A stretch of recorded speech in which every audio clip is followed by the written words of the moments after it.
Well, I'm sorry about that. There was obviously some technical issues at this end. I think we've rectified that situation now, and we'll carry on with reading our story of Friedrich, and we're looking at the chapter Friday evening, and the year is 1930.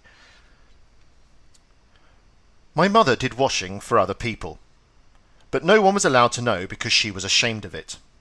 Father was out looking for work, and I played with Friedrich in the Schneider's apartment. "What's the little tube you have over your doorpost?" I asked Friedrich. Frau Schneider came into the room just then and answered for Friedrich. "That's our mezzo." Apologies if I pronounced that incorrectly. She said, "Our home's blessing. It's to help us never forget God and His commandments." She took my hand and led me out of the room, and on the way she felt the mezzo with her right hand and kissed the fingers she had touched it with. "Why don't you watch the street for a while?" she begged me. "Friedrich still has to change and his father will be home at any moment." Before she went out the door, she added more coal to the stove. She filled it all the way to the top and regulated it so the coal would burn only weakly. I stood alone in the living room. Mother wouldn't begin her weekly cleaning until tomorrow.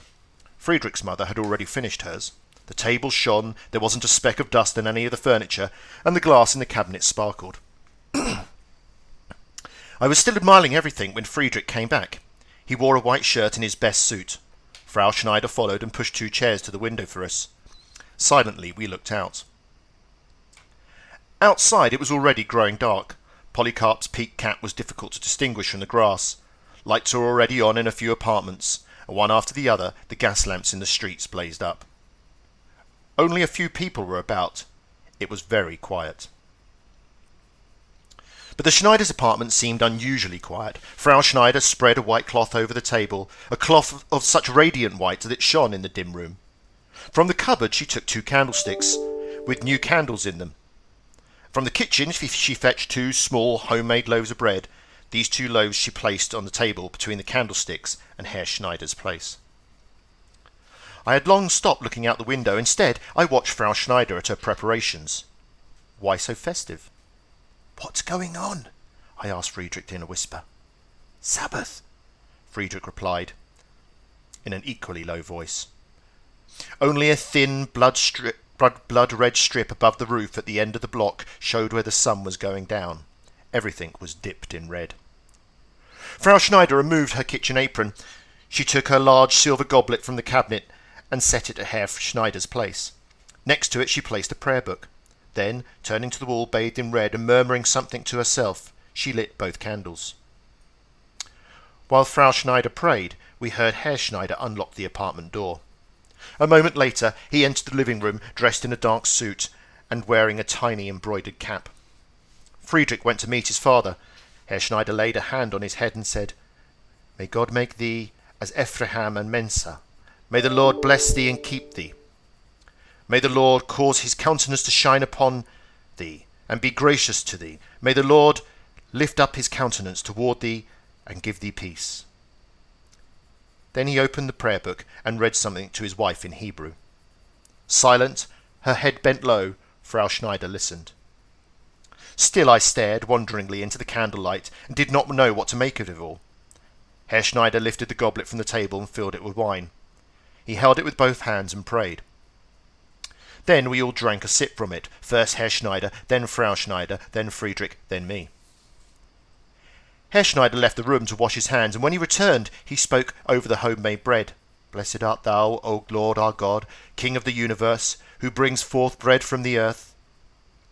He broke 1 loaf and handed each of us a piece, and we ate silently. In our apartment, someone was running water from the tap. "Your mother's home," Frau Schneider said in a low voice. "If you like, you can take her a few pears. They'll only get soft otherwise. The basket's in the hall."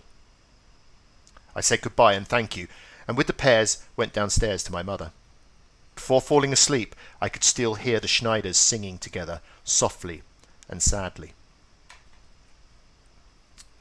It's interesting from a narrative perspective why the author decides to insert this particular chapter at this point in the novel.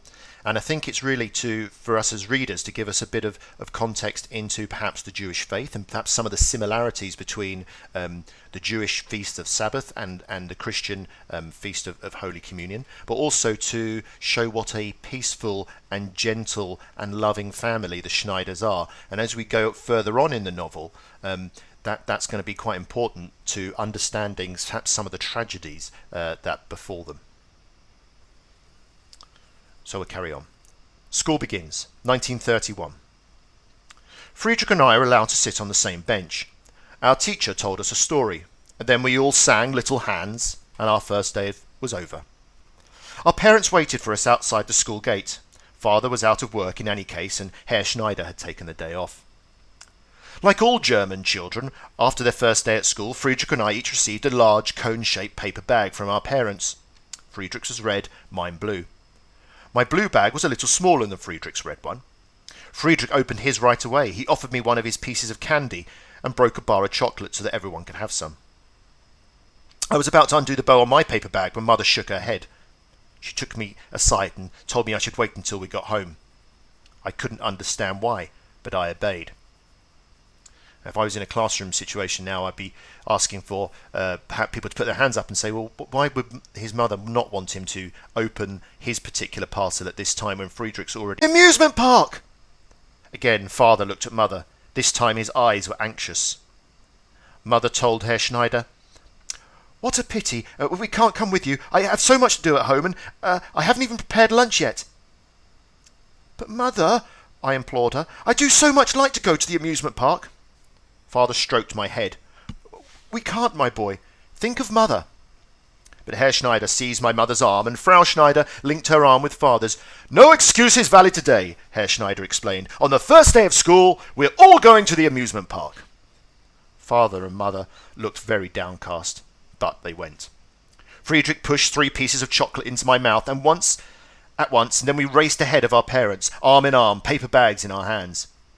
At the amusement park, the fathers took our hands. My father edged unobtrusively towards Mother. Unobtrusively is a really interesting word, perhaps one you might want to look up later. Unobtrusively, a really nice word for you to use in your writing. You must lend me 5 marks, I heard him whisper in her ear. "But I don't have any money with me," Mother whispered back. "Just 2 marks of my household money." Father groaned. Then he said, "Give me the 2 marks. I have another 70 pfennigs in my pocket." Mother borrowed in her pocketbook. Supposedly looking for her handkerchief, she furtively pushed the 2 marks into Father's hand. Father looked unhappy. I was already sorry I'd asked to go to the amusement park. The Schneiders marched ahead, and we followed listlessly. We stopped at the merry-go-round. We watched it spin, and suddenly Friedrich pushed a ticket into my hand, and when the carousel stopped, we handed the paper bags to our mothers and climbed onto the horse. Mine was called Bella, and the saddle blanket on Friedrich's was inscribed Fox. It was wonderful to ride round and round again. We waved and bounced and shouted and urged our horses on until the merry-go-round stopped. Herr Schneider bought us new tickets, and we would ride a second time. When the carousel came to stop, Herr Schneider and his wife, and Father and Mother as well, clambered up. They mounted the horse behind us, and we all rode together. Afterward, Frau Schneider bought each of us an enormous stick of cotton candy. While we ate the cotton candy, Father, with a desperate face, kept counting his money in front of each stand we passed.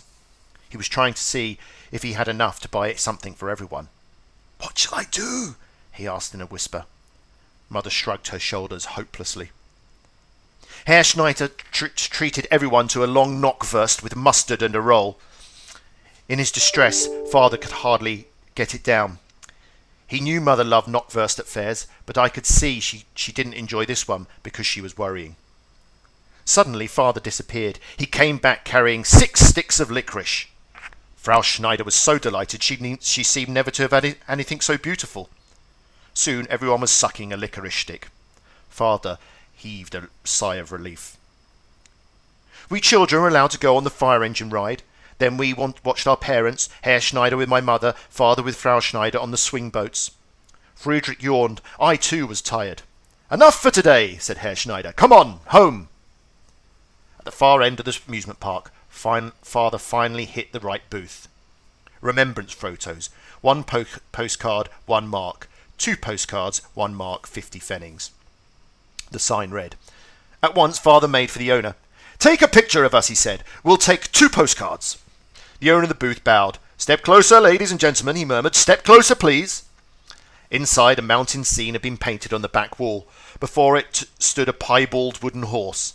"Please have a seat," said the man. "Where?" said Father. "On the horse," said the man. "But 2 at most will fit on that," Father said. "Just a moment," said the man. He gripped the horse's tail as if he wanted to tear it off. He put the tail over his shoulder and pulled hard, and slowly the wooden horse stretched, grew longer and longer, so long that 10 grown-ups would have found room on it comfortably. When Herr Schneider saw the stretched-out horse, he couldn't stop laughing. I'd never seen him laugh so hard. His wife had to hold on to him so he wouldn't fall over. My father proudly mounted the endless horse. The owner of the booth bought a footbench and helped the women up. Last of all, the children were hoisted up. When Herr Schneider climbed on, he nearly fell off the other side. He still shook so with laughter. Finally, we were all squatting, one behind the other, on the wooden horse. Our mothers held us tightly, otherwise we surely would have slid off from sheer fatigue. Only Father popped a hand on his hip. Proudly, he rode in the middle, head held high, and Herr Schneider laughed. He laughed so hard at the accordion horse that it infected all of us. Even Father smiled, if only a little. The owner disappeared behind a black cloth of his camera. Only his hands poked out from it.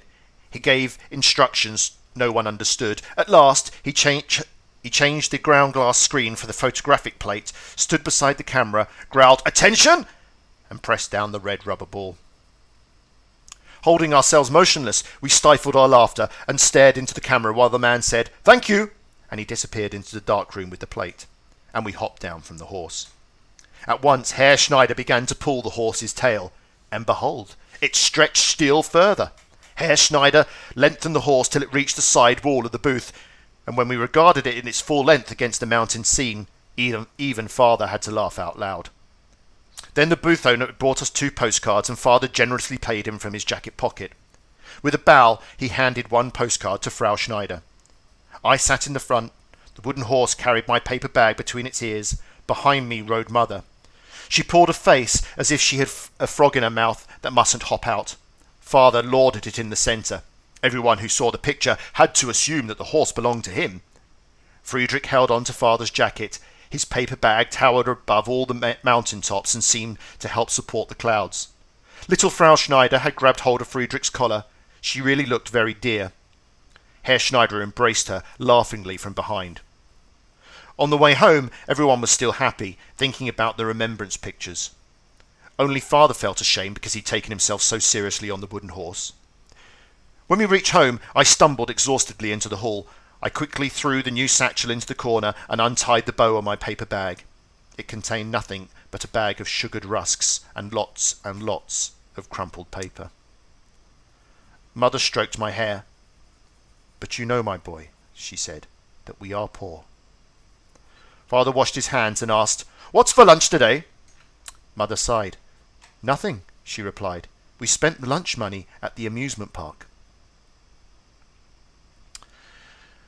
So before we move on to the final chapter we're going to read today, it's interesting to look at this in terms of the narrative structure and why does the author place this chapter here with obviously the Schneiders having lots of fun. Obviously they're in a position where they have money which they're happy to share, and it might be that this is hinting at, or perhaps that things might change for them in the future, both for the Richters, who seem to have not very much at the moment, and for the Schneiders, who seem to be in a wonderfully happy and affluent position. So we're going to finish today by reading The Way to School, 1933.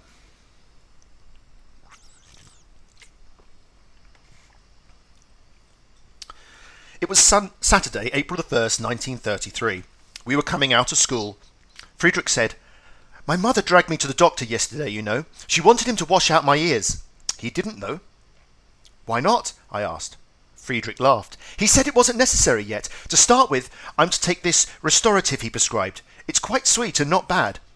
He told me 3 spoonfuls a day would make me so strong I could stand having the stuff taken out of my ears. I looked curiously at Friedrich. And? Friedrich shrugged. I took 5 because it tasted so good. He still hadn't given me the right answer, so I asked again. What about your ears? Friedrich pushed out his lower lip. Then he said, Mother cleaned my ears last night. I still wasn't satisfied. Did you scream?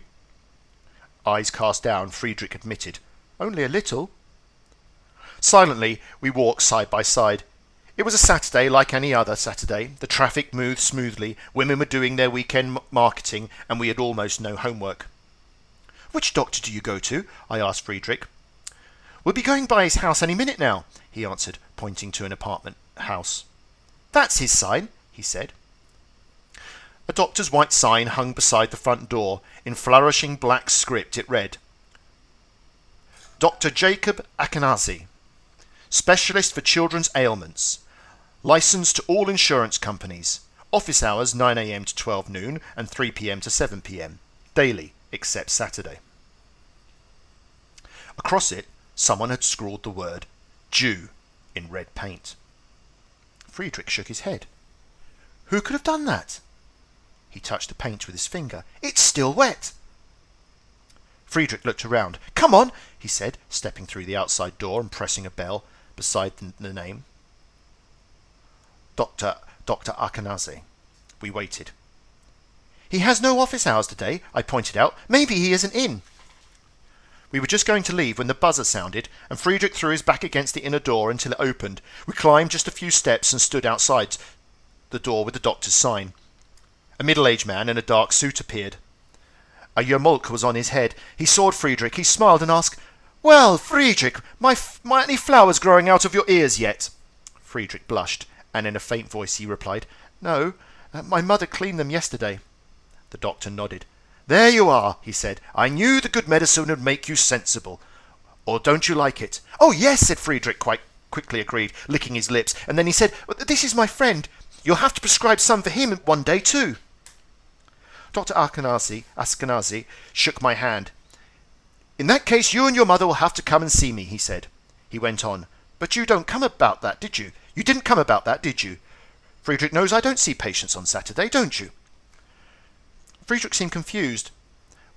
We wanted to let you know, he began, that someone scrawled the word Jew all over the sign downstairs. I finished for him. I know, said the doctor. I read it. Don't worry. I'll remove it tomorrow. Dr. Akenazi had turned serious. He lightly touched our hair and shook hands again. Thank you for coming. And now go home quickly. He was no longer smiling as he closed the door behind us. And when he came out of the house, we saw people had gathered at the next corner. An accident, guessed Friedrich. We unbuckled the satchels on our backs and put them under our arms. I bounded ahead, and at the corner was a small stationery shop. To get into it, you had to go down a few steps. Besides ink, drawing pads, coloured paper, it also sold candy, chocolate bars at 5 pfennigs each, or licorice at 2 pfennigs a stick. The shop belonged to a little old man with a pointed beard. We bought our notebooks in his shop. The old man was always kind and friendly. Often he took a pfennig off the price and gave us some candy as well. Sometimes we had made fun of the old man and his goat's voice, bleating loudly as we came down his stairs. But he never took this amiss. Indeed, it sometimes occurred to us that he would bleat extra loud for our sakes. Outside his shop, a crowd had collected. The people stood pressed so closely together that one couldn't see what was going on. A few were laughing and jeering, others looked serious. We shoved our way to the front of the throng to see better. No one hindered us. A young woman even gave us a push forward. Beneath the sign Abraham Rosenthal Stationery, a man in grey breeches straddled the entrance to the shop. His puttees were untidily wound around his calves.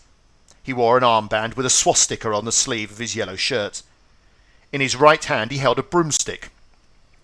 An ordinary broomstick, and fastened to it was a cardboard sign that read in clumsy letters, Don't buy from Jews. An old woman carrying a worn shopping bag walked up to the sign.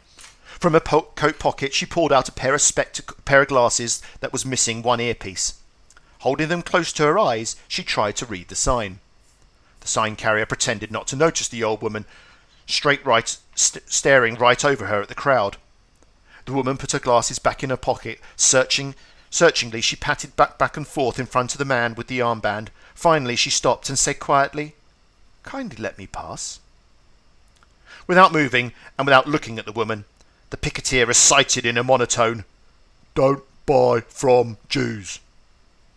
"But I want to," the old woman insisted, and when the man didn't budge, she squeezed between him and the wall and flitted down the stairs and into the shop. The bystanders grinned. In the back rows, some even laughed out loud. The man with the sign didn't move a muscle, only his left hand, thumb stuck behind the buckle of his belt, clenched into a fist. Shortly afterward, the old woman pulled herself up the stairs. A roll of blue wrapping paper for schoolbook covers peeked out of her bag. Smiling, the woman, leading with her shoulder, pushed past the man. With a nod, she said to him, "Thank you very much, young man." Holding herself very straight, she walked past the crowd, carrying the shopping bag in such a way that everyone could see the wrapping paper she had bought. Nearsightedly, she smiled at them all and walked away. Abraham Rosenthal stepped into the doorway of his basement shop, his face serious. He peered at the people outside his shop. Politely, Friedrich greeted Herr Rosenthal so pointedly that no one could fail to notice. I merely nodded to him. The little man with the pointed beard answered with a silent bow. Through clenched teeth, the sign-bearer snarled at us. "Get away from here! Go on!"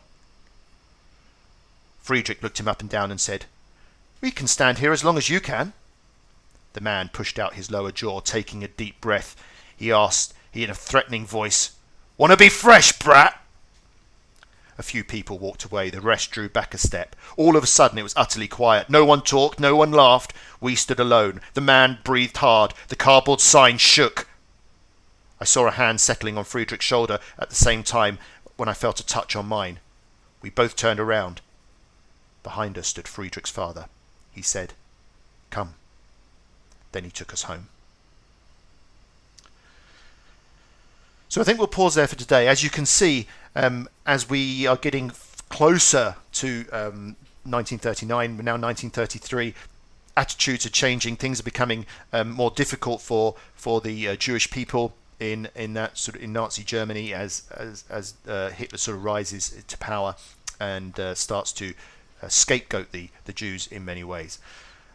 So we can leave it there for today. If you have any questions, I'm very happy for you to type a question in the box, and I think I can answer that. So I'll give you a couple of minutes, and if anyone wants to type a question in the box here about anything that we've read so far, I would be happy to help.